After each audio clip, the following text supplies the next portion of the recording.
বলে দাও আমি ব্যস্ত।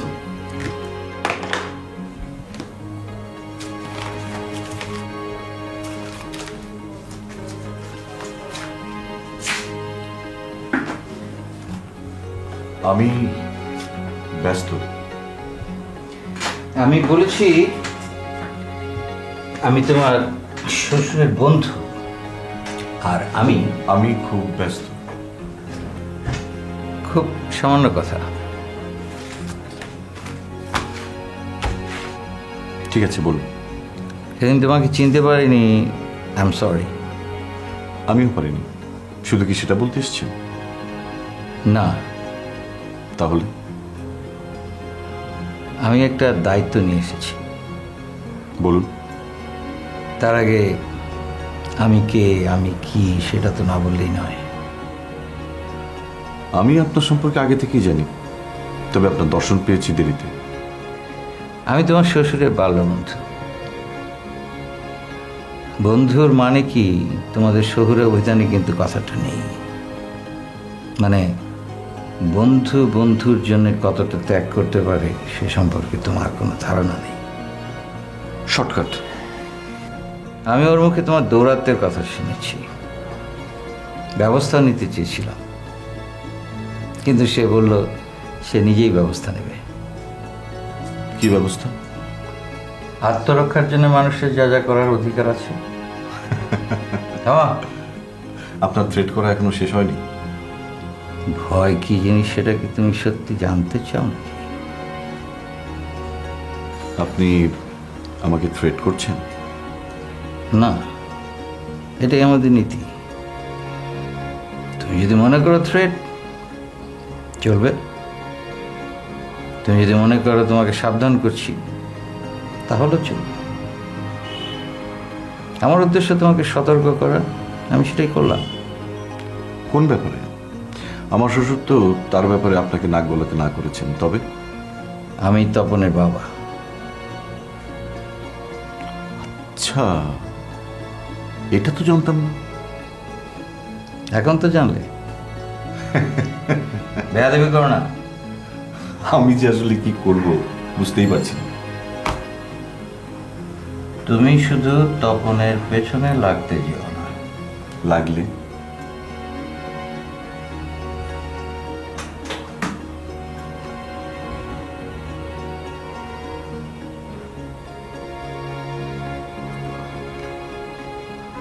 লুগার ভালো জিনিস। তুমি কি ব্যবহার করো? ওয়ালথার? মানে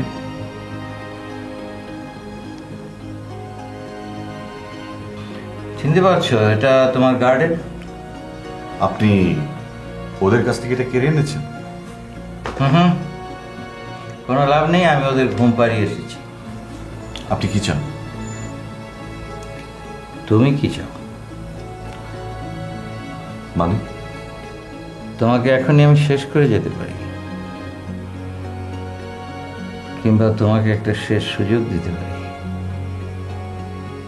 ঠিক আছে, আমি তপনকে ঘাটাবো না। হাত উপরে।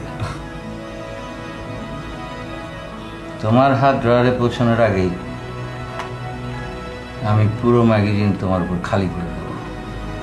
আর সেই পরীক্ষা নেওয়ার জন্য কিন্তু তুমি বেঁচে থাকবে না। বুঝতে পেরেছি। গুড।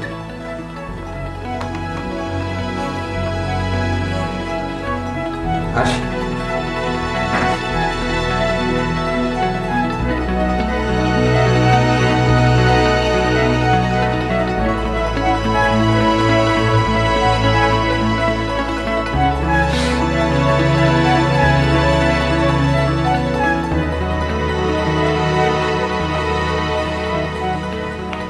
আম্মা, নীলাপা বেহুশ হয়ে পড়ছিল। কি?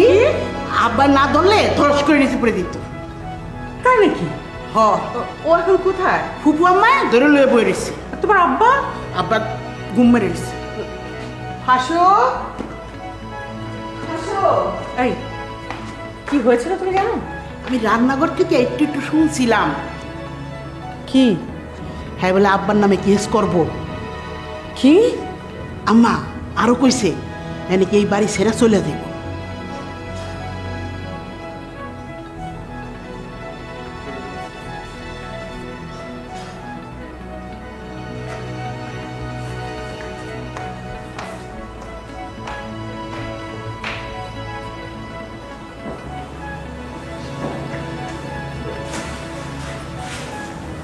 ভাবি শোনো, কি হয়েছে?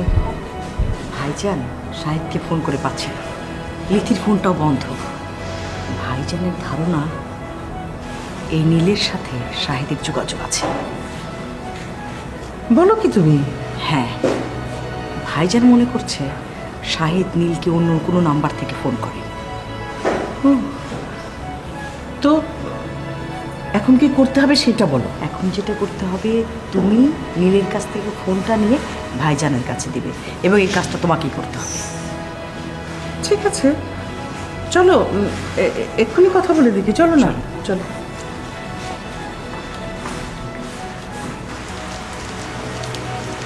মা এখন কেমন আছে? একটু ভালো, কিন্তু ডাক্তার দেখানো দরকার। নীল,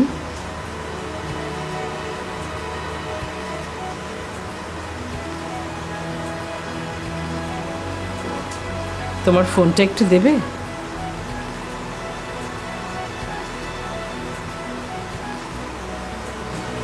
হাসান তোমার ফোনটা একটু চাইছিল। এই তো ফোন, নিয়ে নাও। তোর ফোনটা একটু হাসুর কাছে নেবে বোন? না না, সমস্যা থাকলে থাক। নীল, না না না, থাক, দরকার নেই। আন্টি,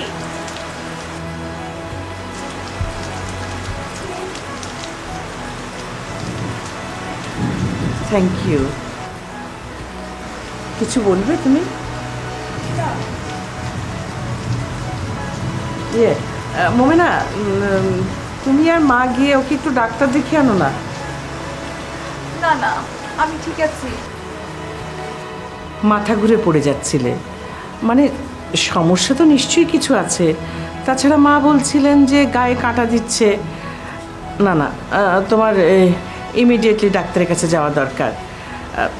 একটা থরো চেক আপও হয়ে যাবে। বললাম তো লাগবে না, আমি একদম ঠিক আছি তো, আই এম অল রাইট। কেন তর্ক করছিস? ঠিক আছে, করবো না, শুধু লিমনকে একটু আসতে বলেন। কেন? আমি বাড়ি যাব। না, তোমার ফোন ধরো।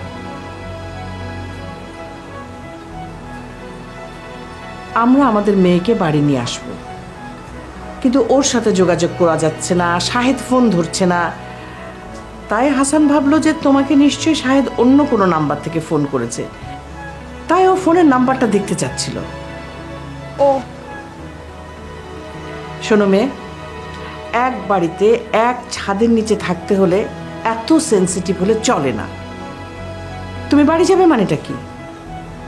এত যদি জোর করো তাহলে আজই আমি লিমনের সাথে তোমার বিয়ে পড়িয়ে দেব। তখন যেখানে খুশি যেও, কিন্তু একা যাওয়া একদম চলবে না। নাও।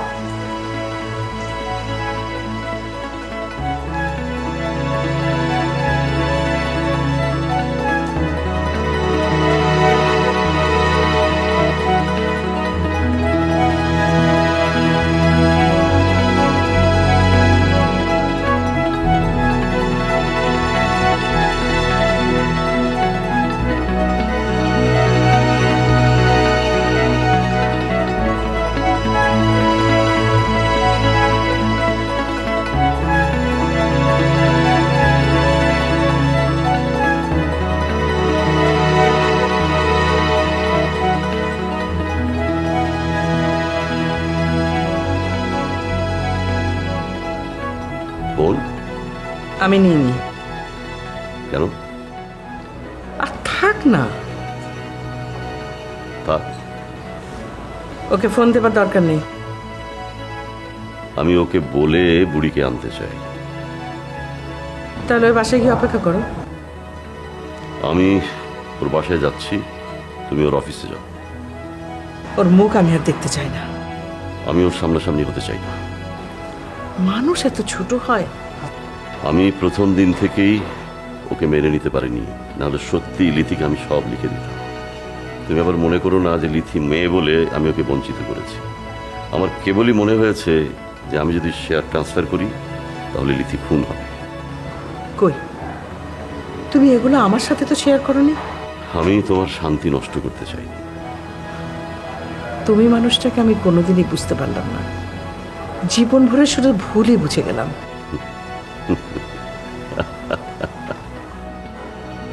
হাসছো কেন? ভালো বা মন্দ একটা কিছু তো বোঝো, নাহলে মন্দটাই বুঝলে। তোমার মন্দ বোঝাটাই আমার জন্য অনেক। অনেক কেন? কত স্বামী স্ত্রীর মধ্যে তো কোনো সম্পর্কই থাকে না, সেখানে একদম কিছু না থাকার চেয়ে তোমার এই মন্দটুকুই বা মন্দ কি?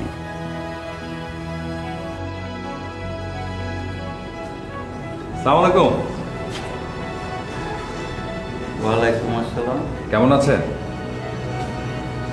ভালো, তো আপনি কে জানো? ভুলে গেলে? Masud Rana, division inspector. Oh sorry sorry, একদম ভুলে গেছিলাম। তা আপনি হঠাৎ এখানে দয়া করে? না, এই পথ দিয়ে যাচ্ছিলাম, আপনাকে দেখলাম তাই চলে এলাম। ও তাহলে চলুন। কোথায়? আপনার অফিসে। কেন? আমাকে কাস্টডিতে নেবেন না? আরে না না, কি যে বলেন। মাসুদ রানা সাহেব শোনেন, আমার কাছে কিন্তু নতুন কোনো তথ্য নেই। আমার যা জানা ছিল আমি সব বলে দিয়েছি। জি, কিন্তু এই জোড়া খুনের ঘটনাটা অত্যন্ত রহস্যজনক। আপনাদের সহযোগিতা খুব দরকার। বলুন কি করতে হবে? আচ্ছা, আপনি ওই শাহেদ সাহেবকে চেনেন? সাহেবকে? আপনার বন্ধু হাসান সাহেবের জামাতা। কে? গাড়িটা কি আপনার মনোযোগ কেড়েছে? না। তাহলে গাড়ির নাম্বারটা দেখার চেষ্টা করছেন কেন? আমাকে এই প্রশ্ন করার মানে? কৌতূহল। ধরে নিন এটাও আমার একটা কৌতূহল। আপনি কি হাসান চৌধুরীর লোক? ও হ্যাঁ হ্যাঁ, আমি চিনি, আমি তাকে একদিন দেখেছি। কখন, কোথায়, একটু খুলে বলুন। একদিন তার অফিসের সামনে আমি যাচ্ছিলাম, তারপরে হঠাৎ দেখি গাড়ি থেকে নামছে, এইভাবে দেখে ফেললাম।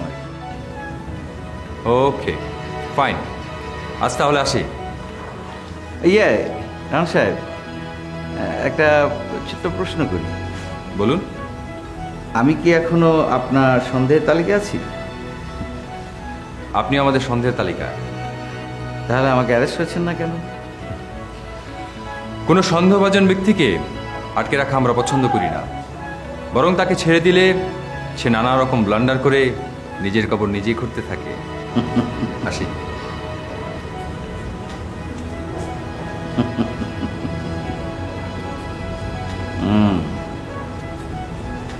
নিজের খবর নিজেই করবে।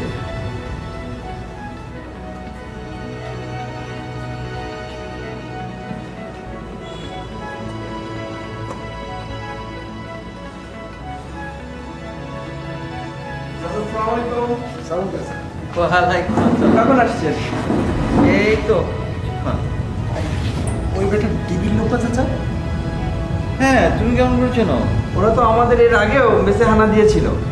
কেন? ওরা নাচির সাহেব আর পুলিশের অফিসার নেসারের খুনের সম্পর্কে জানতে চায়। তা তোমরা কি খুন করেছো? জীবনে একটা পাখিও মারি নাই। তাহলে আর ভয়ের কি আছে? ওরা তপন ভাইকে খুঁজছিল। তারপর?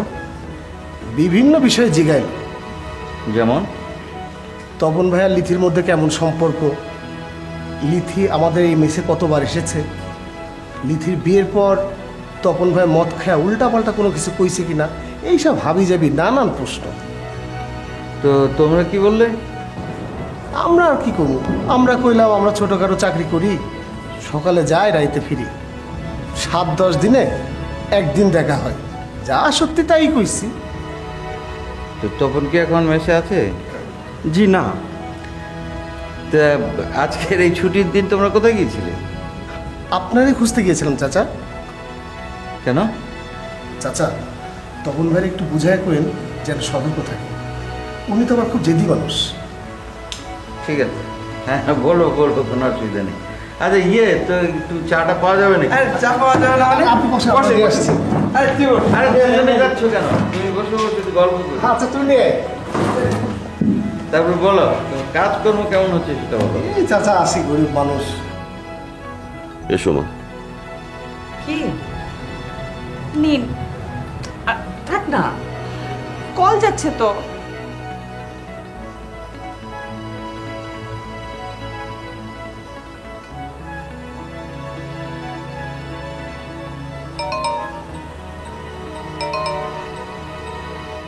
হ্যালো সুইটার, আমি হাসান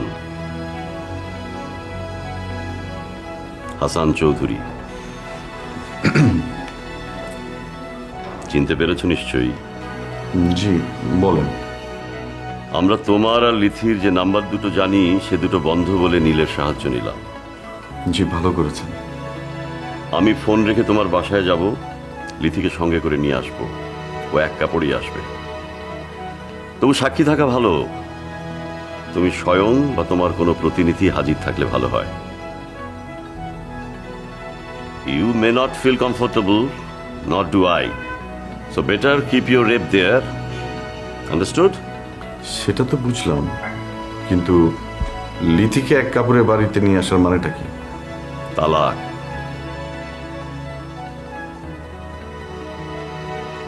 সেটা কি লিথি দিবে না আপনি? তালাক যে দেয় সেই দেবে। Just wait and see. আপনি তো এভাবে গিয়ে ওকে আনতে পারেন না। পারি। দেখুন, সব কিছুরই কিন্তু একটা নিয়ম আছে। আমি তোমার কাছ থেকে নিয়ম শিখব? তাহলে কি আমি শিখবো? হ্যাঁ। ঠিক আছে, যান, গিয়ে দেখেন সে আসতে চায় কিনা। যদি স্বেচ্ছায় না আসে তবে বাড়াবাড়ি করার দরকার নেই। তথাস্তু। বাই।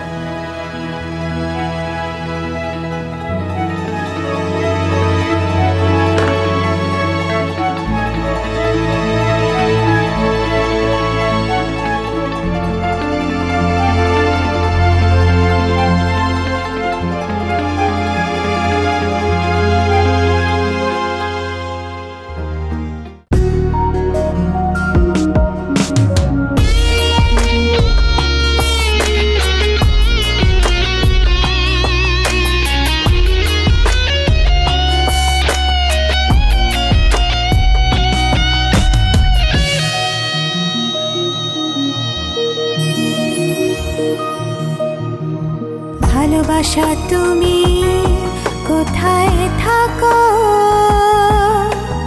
ভেতরে বাহিরে নাকি অনেক দূরে? তুমি চোখেরই নীল আকাশে নাকি লুকিয়েছো অচেনা কোনো অন্তরে? ভালোবাসা তুমি কোথায় থাকো, ভেতরে বাহিরে নাকি অনেক দূরে?